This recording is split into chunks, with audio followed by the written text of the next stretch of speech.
a lot of young men don't want to date today, and I'm not surprised.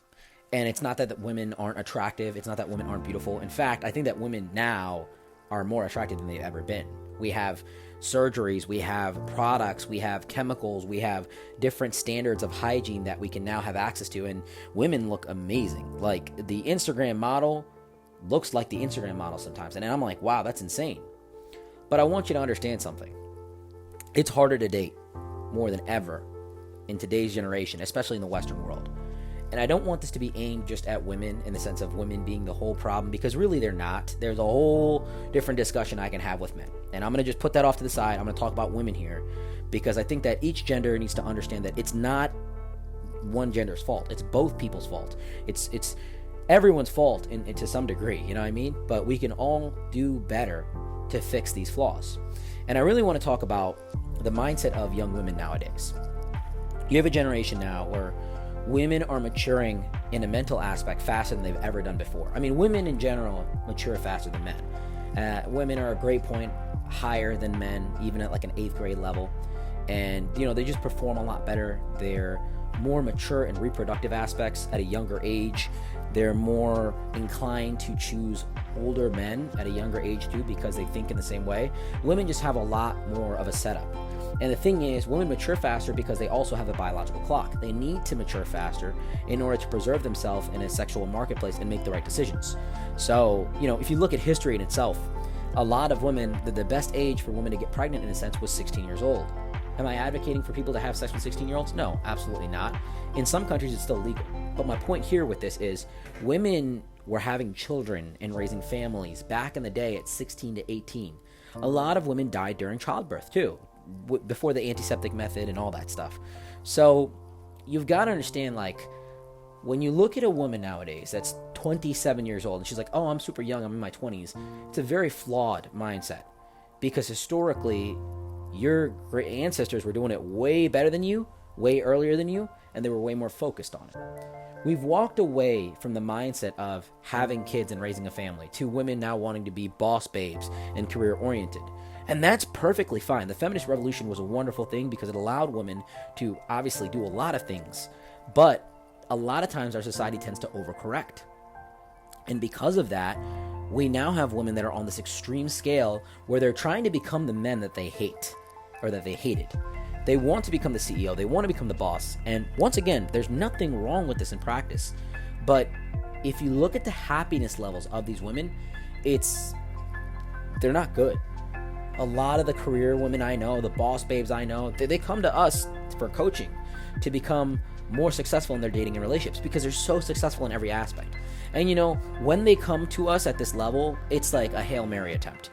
Because the mindset of those women is, you know, I know how to do this. I'm a boss babe. I know everything. I have successful business. I should have successful partners. And it's almost a lack of accountability. And so when they come to me, it's like a 1% source of accountability, which is absolutely rare. And they say, hey, how come I'm not getting success? How come these men are not good enough for me? Why are these men all so weak? It's never, what am I doing wrong? It's more so, what can these men do better? Or how can I find men that are just better?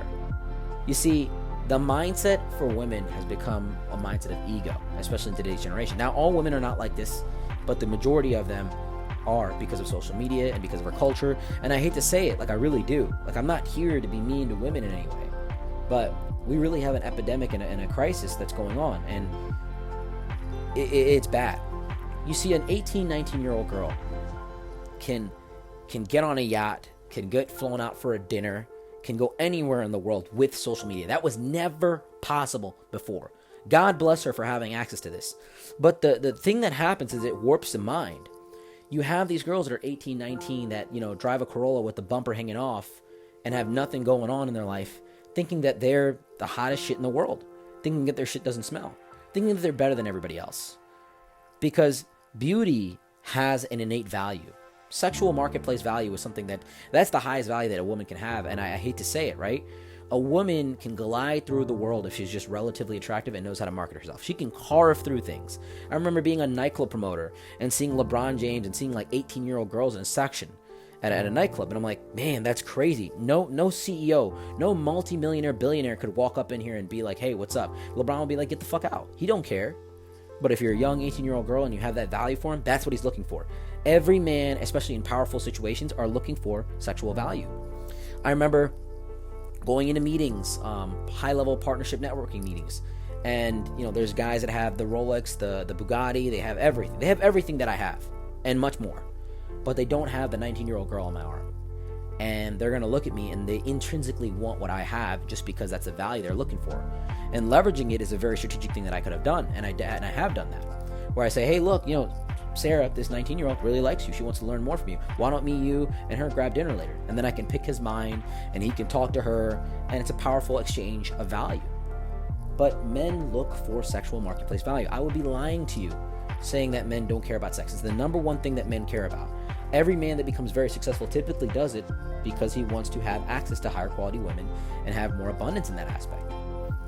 But it's become difficult now because even if you have $1 million coming into your bank account every year, the women that are 19, 18 still think they're better than you because there's so much value being thrown out in the world, and there's so much attention that these girls are getting that it warps their mind. Back in the day, a girl like that would feel lucky talking to someone that's a multimillionaire. Now, they don't have to because they have options. Because social media, number one, creates the options in their inbox, and it's not the right type of option either. It's a lie. Most of these men are after you for sexual attention, not relationship intention. And they'll say things and they'll do things. And a lot of men lie about who they are because lying is strategically advantageous to you. So here's what happens, right? You have the majority of men that are not getting any sexual access. The gap is becoming even larger in terms of the men that are having sexual access to not having sexual access. They're messaging women saying all these things. You can market whoever you are on social media. So you can look like a billionaire. You can act like it. You could post a picture of a Lambo and say it's yours. And so these guys are messaging these women saying all these wonderful things. Let me fly you out. Let me take you here. Let me do that. And they might not even get a DM back. And so this girl has a list full of DMs. I've seen, you look at a girl that's got like 100K on TikTok or any social media influencer that's relatively attractive. Dude, her DMs are crazy. Sometimes they're crazier than mine. And I got over 1 million followers across all my platforms. They have more attention and more desperation from men. Men obviously throw the energy out there a lot more. I mean, it's insane. And there's, 40, 50 DMs coming in a day. Let me fly you out. I'd marry you. Oh my God, I love you. You're my favorite person. You're so beautiful. I think you're the most beautiful girl in the world. It adds up. It builds an ego. And now you have this girl, and beauty is very common. There's a lot of beautiful women out there in the world. There's not a lot of successful men. You have this girl that's relatively common in a realistic aspect, getting blown up, getting told that she's the most beautiful girl in the world, that everybody wants to marry her. And so when a guy that's level-headed and calm and really has what he's about his stuff comes along and he tries to talk to her, she is already 1 foot out because she knows she has a DM inbox full of guys that want to be with her. That typically is not true. It's not true. But they don't see that. And so you have an ego. And these guys get turned off like, why are you being so mean? Why are you being so snobby? And it creates a problem in the dating world. And you have a lot of these female podcasters and coaches talking about, oh, if he would, he would. Female motivation is almost just gassing yourself up for not being gassed up. Like, some girls need that. Some girls need to be more confident. Some girls need to feel like, they have value. Because there's definitely women out there that are so beautiful and amazing that don't realize what they're worth. But there's also a lot of women that are beautiful, but they think that they're way better than everybody else. What are you besides looks? Nothing. And the looks fade. But what happens is psychologically, when a woman is very attractive, more doors are open to her because of her looks. And so she's reinforced to focus on that category. So the women that are very beautiful focus on being beautiful, being better at their makeup, being better at working out on certain aspects instead of reading books or learning how to have a conversation or having passions like painting and, artwork or anything like that. Like back in the day, 30 years ago, 20 years ago, you meet a girl and she had hobbies and some passions. Like, I can play the violin, whatever. Nowadays, it's, I have a lot of followers on social media and I'm an influencer. And that's the goal. It's like, there's a study that came out where 80% of all kids in middle school wanted to be influencers when they grew up. It's not doctors and lawyers and police officers and firefighters. It's everybody wants to be an influencer. Everybody wants to be lit on social media. And it's crazy. It's crazy. And so we're in this culture that focuses on the digital and evaluates themselves on the digital when the digital numbers are not real and they have no tangible value a lot of times. You can buy followers on Instagram. You can buy likes. You can even buy comments. You can buy fake engagement. You can do anything. And it's cheap. It's cheap. It's not expensive. And so, there's a lot of times I meet people that are like nobody. They're nobody. They have 80,000 followers on Instagram. And, I have like my mere 25,000. And my 25,000 is like a real 25,000. And I'm like, man, you look superficially much more lit than me because you've bought your comments and you've done all these things. And, people don't realize it's all a lie. And so in a superficial aspect, you might think, hey, this person has a lot more going on. But the reality is they don't. And that's the world we live in today. Only the real are going to last. Only the real are going to stand the test of time. And so these girls that are blown up on social media, are flown out, are taken out, they think that this is going to last forever. But they don't understand that, you don't have a lot of time. When you're 18 to 24, yeah, you're going to have a lot of grip on the sexual marketplace value. You have this raw level power. Like God has given you this beauty. And it's almost like you've got to settle down and find the highest quality guy you can with this. Use this and be serious about it. The problem is they think that it's going to last forever. And these women become like 24 to 28, and they start becoming more, I know my worth, I know my value. And then there's so many girls I know that have partied too long. They threw their 20s away, flying out, partying, fucking guys that don't mean shit to them. And then they're 28, 29. And you know what's the problem is? They've already tasted the highest quality of life. They already know what private jets are and dinners are. And they're never going to get that because their sexual value is not at that level before. They got those men not because they're great at conversation and they have amazing personalities. They got access to those scenarios because they were hot. That's literally it. Because they look good. And the problem is now they can't have that. And no guy in his right mind, no guy is ever going to satisfy her. Ever. Because she knows what that lifestyle is. And she wants that. And she'll always want that. And even the guys that she settles down and marries and, does whatever, it's still for her psychologically settling. It's her settling. Because she remembers the high quality life she had before. Women want to grow up materialistically a lot of times in life.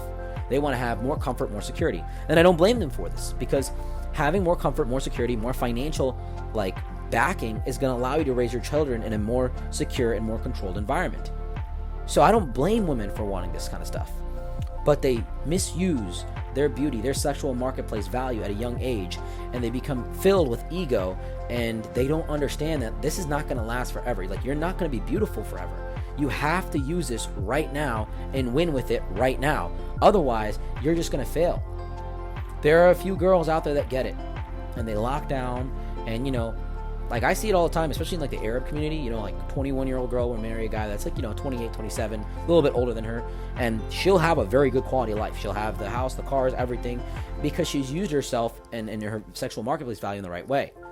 Now, I'm not saying this is the only value that a woman has. These girls also have great personalities. They know how to be nurturing, caring, empathetic. They're trustworthy. They're very smart. And they're smart enough to realize, hey, I'm not going to be beautiful forever. I've got to really find a husband that wants to be with me and lock down a serious commitment and build that relationship up.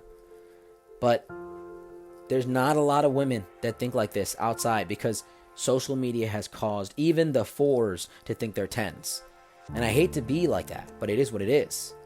And so when these girls that are nobody think they're somebody and they're constantly reinforced on social media and they get likes and they get all this attention, they start to become narcissistic. They blame men. They attack men. They say, oh, there's not a lot of men out there that can take care of me. Yes, because that is rare. It's rare to find a guy that's going to bankroll your life, that's going to have a Ferrari, that's going to have a Lambo. It's just not realistic. It's the same thing I could say about pornography with men. There's an opposite side to this too. This is not just an attack on women. Seriously, it's not. Because men think that every single girl that's your office assistant is going to be bent over and fucked. Every single girl needs to have big boobs and big butts and tight waists. That's not realistic either. It really isn't. Not all these girls are going to be 10 out of 10s and, give you amazing sex and blow you. That's just not real. Pornography has really skewed the male mind as well. It's a whole different aspect that I want to talk about, but not in this particular recording. But I want you to understand that it's not just women's fault. It's also men. It's also the men that desperately DM girls and lie to them and say that, oh, they're this person, but they're not. And it's a problem because these girls go for these guys that are very successful. These guys that are very successful have access to all these women, and then they break their hearts essentially because they don't commit to them. And then these women are very hurt and burned and traumatized, and they have baggage, and they try to date a regular guy, and all this baggage bleeds onto him, and now he has to deal with it, and he can never compete with that guy, and then it causes a broken relationship, a divorce, and then she takes half his money, he's this, and then it becomes both people becoming unhappy because she's divorced and she doesn't want to take accountability, and she's just angry at the decision she's made, indirectly, subconsciously, but she projects it onto other people, and he's upset and says, why did I get this? I did everything for her. I can't be that guy. Sometimes they delete themselves, you know? It's a sad society we live in. And it starts first by understanding this. Not everything you see on social media is real. It's not, okay? Women need to understand this. Not every guy that DMs you is real. It's bullshit. He's DMing a bunch of other girls as well. If a guy is DMing you crazy stuff and he doesn't even know you, trust me, he's DMing it to a bunch of other girls that same day. I'm just telling you this. On top of that, you've got to understand that social media in itself, the followers, the likes, it doesn't matter. You need to have hobbies, you need to have passions, you need to have more value than just your followers. Trust me, I have a lot of followers. I don't even talk about that in conversations with people. It doesn't matter. Most people I meet on the street don't even know who I am on social media or anything like that. That is not real value. That's not what the world's about. I have the followers because I have brought value to conversations outside of the followers. Bringing the followers into a conversation brings me no value but the followers in itself. Stupid. It's a stupid mindset. So you've got to let go of this mindset of wanting to be an influencer, but become someone that is actually of influence and builds an influence from the value that you bring. If you're the best gymnast in the world, the best kickboxer, the best artist, and the best writer, you're going to have clout and become an influencer just by being successful. I think influencers in general are the dumbest thing ever because they really don't have a lot of talent in a sense when you buy and all that, when you buy the followers and you do all this stuff. There are some influencers that are very talented. They're good talkers. They're great at blogging. They're good at getting people's attention. Those people definitely deserve it and they have a talent. But the majority of them don't. So it stops when you let go of this mindset of I need to be famous. I need to do this. And it stops when you let go of all the options you have. Like social media is not good at all. And if you're a young girl that doesn't have social media, you're going to win in life because not only are you going to have a better mindset when you approach men, you're going to be more realistic about the flaws and the inconsistencies that life has to offer, and you're going to be less tempted to engage in infidelity. Women cheat 4 times more than men under the age of 35, right? There's obviously a spectrum to this, but a young girl that's 21 years old is very, very, she's a cheater. Like, really, like a lot of these girls cheat. And it's not the way of a hotel room and getting fucked on a couch. It's more so emotional. It's more so validation. It's more so attention. They reply, they engage, and they're quick to step out of a relationship and jump into another one very easily because they have men in their DMs. So this is just a very 1% of the situation itself. But I do think that we have an epidemic and a crisis on our hand, and society will overcorrect. I think that being religious will be very cool soon. I think that not having social media will be very cool soon. I think that everybody is going to be a fake influencer, and that's going to be really lame. And I think that a lot of women are going to realize when they're 30 plus, 40 plus, that, man, I made the wrong decisions of trying to party and be lit and chase clout and chase money because it doesn't make you happy. Because when you're 50 years old, another Gucci bag and a Ferrari in the driveway ain't going to make you happy. It really isn't. Having children, having a legacy, having a husband that pays the bill, even though that you can pay it, but having him say, hey, babe, I got, don't worry, let's go. Having it just done, that is power. That is a flex. And every woman wants a man that would die for her and do things for her and be there for her and secure her. The woman wants that. A woman, you could give a woman $1 million. They'll say no if there's a quality man that will pay $1 million to them in lifestyle expenses. You know what I mean? Like, what I mean by this is, if a woman has a lot of money, it doesn't matter because she's the one who's paying for herself. Nobody's taking care of her. Nobody's giving her princess treatment. She's giving herself princess treatment. And some of these women are so flawed in their mindset and their concept. Like, oh, I don't care. I can buy myself flowers. It's a terrible mindset. That is a damaged woman. That is a damaged mindset. It's not good. You should never buy yourself flowers as a woman. You should always have men do that for you.